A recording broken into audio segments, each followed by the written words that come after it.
Iraqi security forces launched an attack to liberate Mosul from the so-called Islamic State. 30,000 fighters are involved, but reaching the city may take a long time and cost many lives. The Kurdish forces have been moving forward steadily and we've been advancing with them. We're now at a distance of about 300 metres from the nearest IS positions, but this is really just the first stage of what is expected to be a long battle. Donald Trump claims the media and Hillary Clinton are rigging the US presidential election. Also coming up, an emotional reunion in Nigeria as 21 schoolgirls are returned to their families more than 2 years after being kidnapped. And China's aiming high, launching 2 astronauts into space on its longest manned mission so far.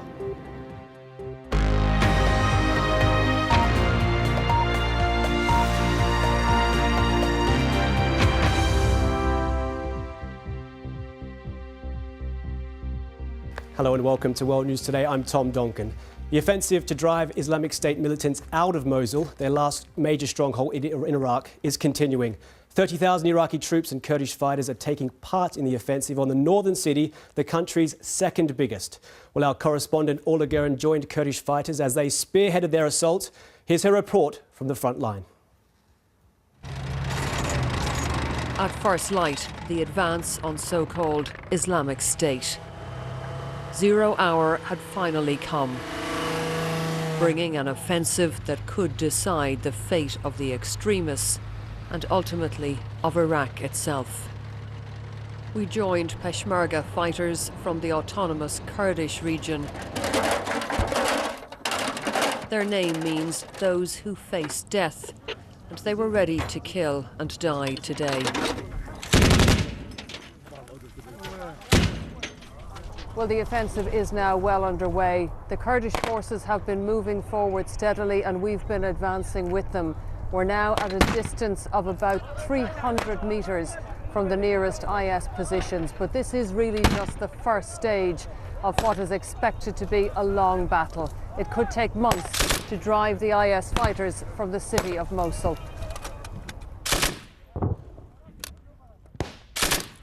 First, they have to be flushed out of the villages up ahead. There were only a handful of IS remaining, but the Peshmerga weren't taking any chances. Here's what happened when one attacker approached with a suspected car bomb.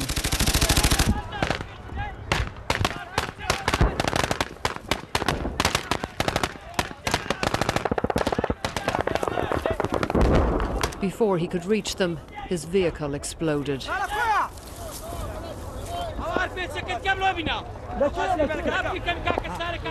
2 more attackers were stopped by airstrikes from the US-led coalition. The Peshmerga say they are fighting a global battle. We have a powerful enemy. They are not just fighting the Kurds or the Shia, says Colonel Chico Herke. They are fighting the whole world. We want to defeat them for everyone's sake. And this is the territory IS has been forced to abandon. Any civilians were already long gone. There was little enough resistance here, but it will be a very different story inside Mosul. The Kurds are supposed to clear a path to the city, not go inside it. But as they drive out IS, they've been adding to their territory, and what they have captured, they intend to keep. Just one of the ways in which the battle for Mosul could spell the end of Iraq. Orla Guerin, BBC News, on the Al-Hazar front line. Well, those living in Mosul are facing an impossible decision whether to stay or whether to go. The UN believes up to 100,000 people may leave for Syria or Turkey, but it's likely many will be caught up in the fighting. Well, for more on this, to talk about it now, Maulid Werfer is the head of UNICEF's field office. He's in the Iraqi city of Erbil and joins me now. Thank you very much for joining us, Maulid. There's obvious dangers for the army in retaking Mosul, but what are the main challenges for you, the humanitarian challenges, helping people physically and I guess mentally affected by living under the Islamic State militants for so long? Thank you very much, Tom, for this opportunity. The major concern for now is the safety and well-being of the children and the families that are fleeing from Mosul. Making sure those children who spent many years with the ISIL under extremely difficult condition, and making sure when they come out, they find facilities and services that are friendly to them is our critical priority for now. I guess that is the main challenge, isn't it? Trying to delve into the mind of these people, even young people who have lived for so long under this regime in Mosul.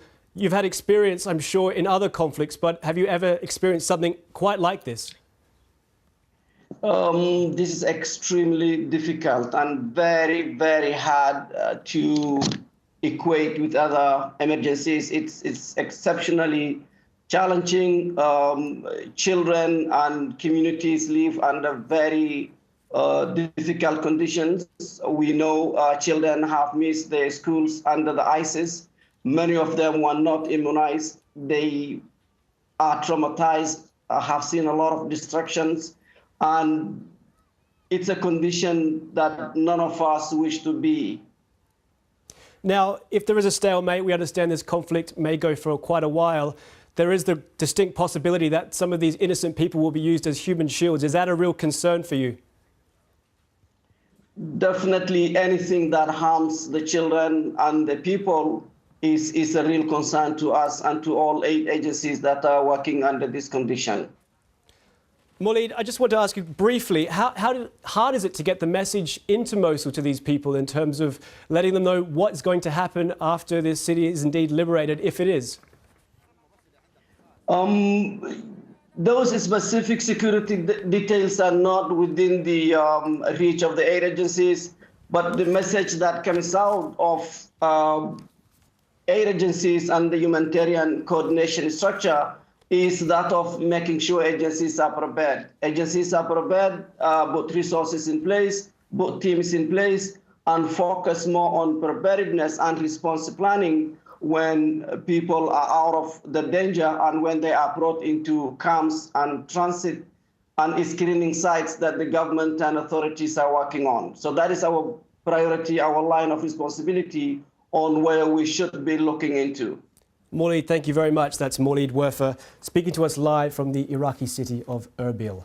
Well, when so-called Islamic State took Mosul back in June of 2014, it became a symbol of its growing power within the region. Its leader chose the city to announce a caliphate. As our World Affairs editor John Simpson reports, recapturing Mosul would have huge implications on the entire region. Back in June 2014, they seemed unstoppable, driving a far bigger force of Iraqi soldiers out of Mosul.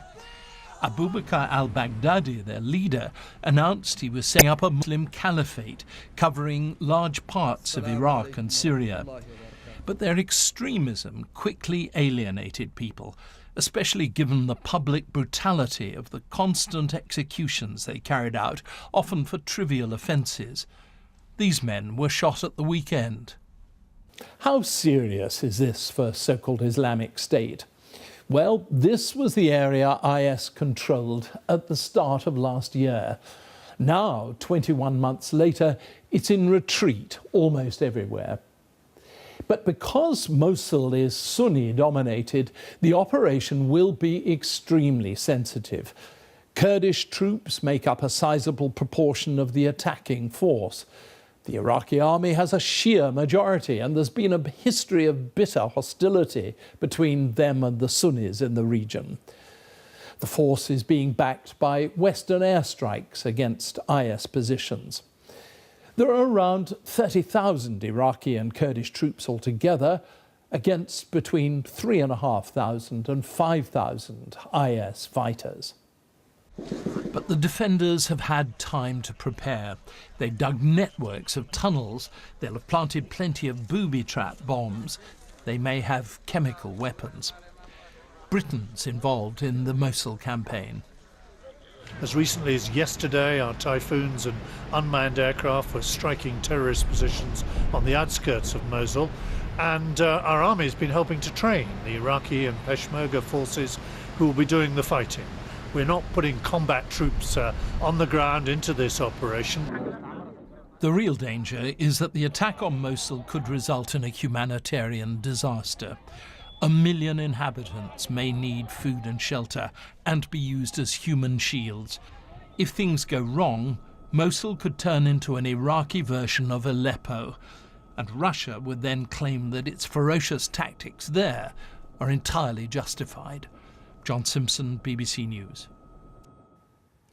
Well, from Iraq to neighbouring Syria, and EU foreign ministers have strongly criticised Russia for its air campaign in Syria. A statement issued after talks in Luxembourg condemned Russia for causing untold suffering in eastern Aleppo. Russian and the Syrian government were accused of deliberately targeting hospitals and schools. Moscow has just announced it will observe an 8-hour pause in airstrikes on Thursday to allow civilians and rebels to leave Aleppo. Well, speaking after that meeting, the EU High Representative for Foreign Affairs and Security Policy, Federica Mogherini, said the top priority was for the Syrian government and the Russians to stop the bombing of Aleppo. When we say that the European Union firmly believes that there is no military solution to this conflict, this means that the European Union supports and encourages all efforts in all formats to stop not only the bombing on Aleppo, but also supports all efforts to avoid any further military escalation, any further direct confrontation on a military level, and also supports all efforts in all formats to agree, implement and monitor an effective ceasefire. In other news today, and the first 14 of children of 100 refugees selected for resettlement have arrived in Britain from the camp in Calais known as the Jungle. Most of them are thought to be around 8 or 16. Some could be younger than that though. They've been living at the jungle without their families. One person has died and 6 others have been injured after an explosion at a factory of the chemical giant BASF in Germany. The explosion happened at a river harbour during work on a pipeline route for transporting raw chemicals for shipping. 6 more people are still unaccounted for. A committee of experts in Austria has decided that the house in which Adolf Hitler was born should be torn down and a new structure built. They've recommended that the new building is to be used for charitable purposes. With just 21 days to go until the US election, Donald Trump's claimed it's all rigged against him. Writing on Twitter, he's repeated his unsubstantiated claim that the media is publishing negative stories to help Hillary Clinton's campaign. It's just the latest in a series of comments where he's called into question the fairness of this election. Well, to join me, my colleague Katty Kay is in Washington with all the latest. Thanks for joining us, Katty. Now, Mr. Trump said that there has been voter fraud. His big supporter, Rudy Giuliani, has said that the Democrats are cheating. Do these claims have any basis? Very little. The evidence actually for voter fraud in the United States over the past few decades is slim. The Washington Post has done an extensive survey looking at voter fraud in the US between the years 2000 and 2014, and it found a total of 31 cases. That was of people impersonating somebody else so that they could take their vote away from them effectively. So there isn't much basis for this, and what we're seeing today is quite a lot of pushback, actually, interestingly, from constitutional lawyers, as well as from some of the Republican Party state operatives. The Secretary of State of Ohio, who's a Republican himself, the chief Republican in the state of Ohio, has said that he can reassure Mr. Trump that actually the polling is not rigged, that it will be conducted in a way that is free and fair. And there's even some dispute really amongst the Trump campaign about what Donald Trump means when he says things like there's fraud going on a large scale already, the election is absolutely rigged, including at polling places. So it's not entirely clear what he means by that, what kind of fraud he is talking about. I think there's not even total clarity within his campaign about what he means and whether this is a valuable thing to be saying. But this message, though, of a rigged election, is that resonating with his core base?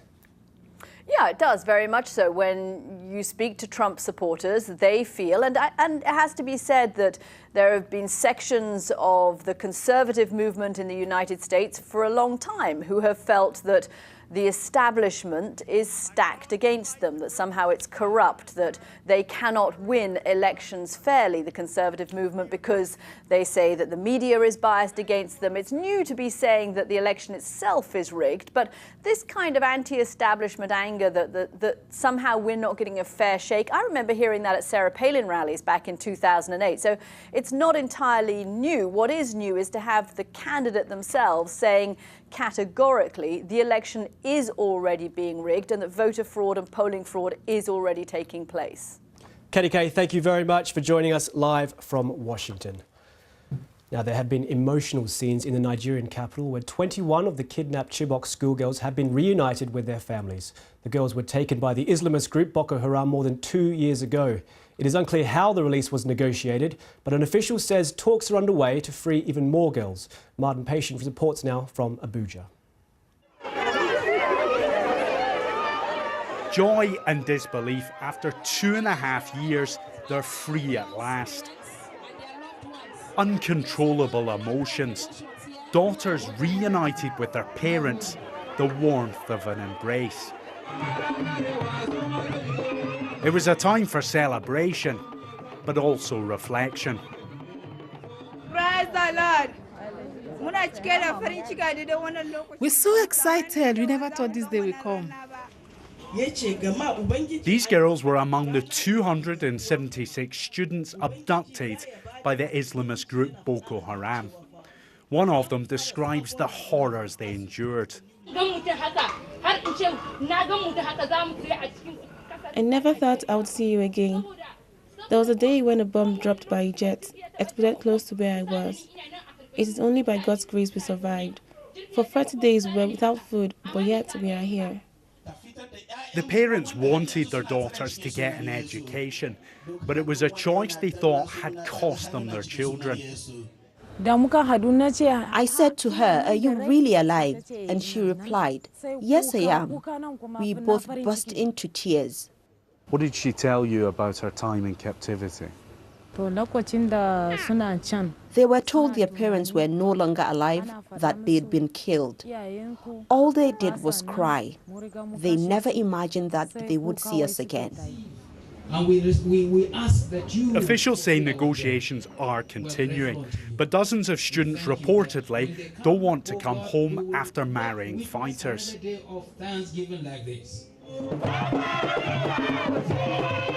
For now, these girls are free to rejoice, but recovering won't be easy, with so many of their schoolmates still being held. Martin Patience, BBC News, Abuja. Now, the British government says it had nothing to do with the decision to shut down the bank accounts of the Kremlin-funded TV channel RT. The broadcaster's editor-in-chief said that NatWest's decision was final and that it wouldn't be entering into any discussions. A short while ago, though, NatWest released a statement saying, "We are reviewing the situation and are contacting the customer to discuss this further." Well, Oksana Boyko is an RT presenter based in Moscow, and she joins me now to discuss the situation. Thanks very much for joining us, Oksana. Were you expecting this decision at all in Moscow? Do you have any more detail about why this happened? Well, we weren't expecting it at all, and I have to say that I think would be very excited to see the bank perhaps reconsider or at least look into the matter, because the letter that they sent to us states that the decision is final, that they are not in the position to even negotiate it, and that was after more than 10 years of having a pretty good relationship with the bank. We were always satisfied with their services, and we thought that we were also a good client. So if they are willing to look into the matter, all the better. But I think we are also looking into alternative options because, as I said, that came pretty unexpected. Now, you say you've operated in the UK for quite some time, but you have run into some difficulties here, haven't you? Some critics have claimed there's been a lack of impartiality. Do you think that is somewhat the reason for this closure of the banking system for you? The British government says it's not involved. Do you also accept that? Well, I think it is yet to be seen. Again, the abrupt nature of that statement raised lots of suspicions, especially given that the group that owns that bank, the Royal Bank of Scotland, is owned by the government. I think 73% of shares are owned by the government. That's why we suspected some sort of government link. You're right that we have been under some pressure in the UK. We don't think that is because of the lack of impartiality. In fact, we don't think that any broadcaster present in the UK is impartial for that matter. But we do believe that we are bringing a valuable alternative position to the British audience, and we hope to continue doing so, especially given that, for example, BBC has a very sprawling operation here in Moscow. They're actually hiring a lot of people now to bring Russian language news to the Russian audience. They're hiring a lot of producers, a lot of reporters, and this is essentially what we've been doing in the UK. And as I said, we hope that we will continue be doing that. Now, your TV channel says you'll continue operating and broadcasting here in the UK without sort of access to banking here. Is that even possible long term? Well, I think that's possible if you just, bring the RT international news to the British audience. You can do that via internet. You don't have to have the government's license for that. But obviously, as I said, we would like to stay in the UK and produce local content. I think that is, to be honest with you, I think that's the bone of contention here, because as you noted, not everybody has been happy with the kind of news that we bring to the British audience. It is often it often contradicts not only the line that the British government takes, but also the editorial lines of many British broadcasters. Oksana, thanks so much for joining us. We'll have to just move on, but thank you very much for joining us live from Moscow. That's Oksana Boyko, a presenter with RT. Now, China's on a mission to space. The country is celebrating after successfully sending 2 astronauts to its orbiting space lab called Heavenly Palace 2. They'll be there for the next 33 days carrying out research. Beijing invited a select group of foreign journalists to watch the launch. Amongst them was our China correspondent, Stephen McDonald. 10, 9, 8, 7, 6. Seeing this Chinese rocket take off was every bit as powerful as you might imagine. And there it is. China's latest mission into space. This country has great ambitions when it comes to the stars. And there's a feeling here that nothing can stop it. It's not something a journalist is normally allowed to experience in this country. Well, it's not often you get to go to a press conference with astronauts, and I have to say it's rather exciting. We're all here waiting, but if I swing around here, you can see this is the bubble they're going to appear in. Now, the reason they're behind glass is that they don't want to get sick. I suppose if you're blasting off to spend a month living on a space station, you wouldn't want to be doing it with the flu. Being an astronaut is my dream and my duty.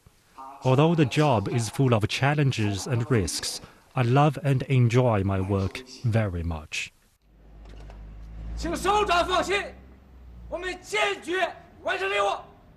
In 2 days' time, Jing Haipeng and Chen Dong will be on board a space station orbiting the Earth. They said they couldn't wait to look back down on the planet that they normally call home. Stephen McDonald, BBC News, in the Gobi Desert, northwestern China. Now, Sir David Attenborough has a new accolade to add to his many he's notched up over the decades, in which he's brought the natural world into our living rooms. He was a guest of honour today at a shipyard in Birkenhead in the north of England, where construction has begun on a research ship named after the 90-year-old naturalist. But as Victoria Gill reports, the ship could have ended up with a very different name. Just reaching the Antarctic is tough. But at a time of rapid environmental change, carrying out science here is vital. So in a Birkenhead shipyard, thousands of miles from that icy ocean, a polar research vessel is under construction. News of this £200 million UK investment in polar science was almost eclipsed by the online vote to name the ship, with the public overwhelmingly opting for the name Boaty McBoatface. Despite that, the vessel has been named Sir David Attenborough in honour of Britain's most famous living naturalist. It's very humbling, actually, if you have any knowledge of Antarctic exploration or Arctic exploration or the Navy. You can think of some very, very distinguished names that have been carried by ships. And that my name should be among them now is a very humbling realisation. 3, 2, 1. Sir David took part in a ceremony today to begin the ship's construction, winching a huge section of its keel into place. But Boaty McBoatface lives on. This is Boaty. It's a robotic submersible that will be deployed from the deck of the vessel, carrying out underwater investigations in places that would otherwise be inaccessible for scientific research. With the first polar mission scheduled for 2019, Sir David and Boaty will set out to explore Earth's frozen wildernesses together. Victoria Gill, BBC News. A great honour there for Sir David. Well, a reminder of our main news today. The offensive to drive Islamic State militants out of Mosul, their last major stronghold in Iraq, is continuing. Kurdish Peshmerga fighters have been spearheading the operation, advancing on villages to the east of the city, clearing the way for Iraqi troops. But don't forget, you can get in touch with me. I'm on Twitter at Tom Donkin BBC. But for now, and all the team, thanks very much for joining us. We'll see you soon. Stick around for the weather. Goodbye.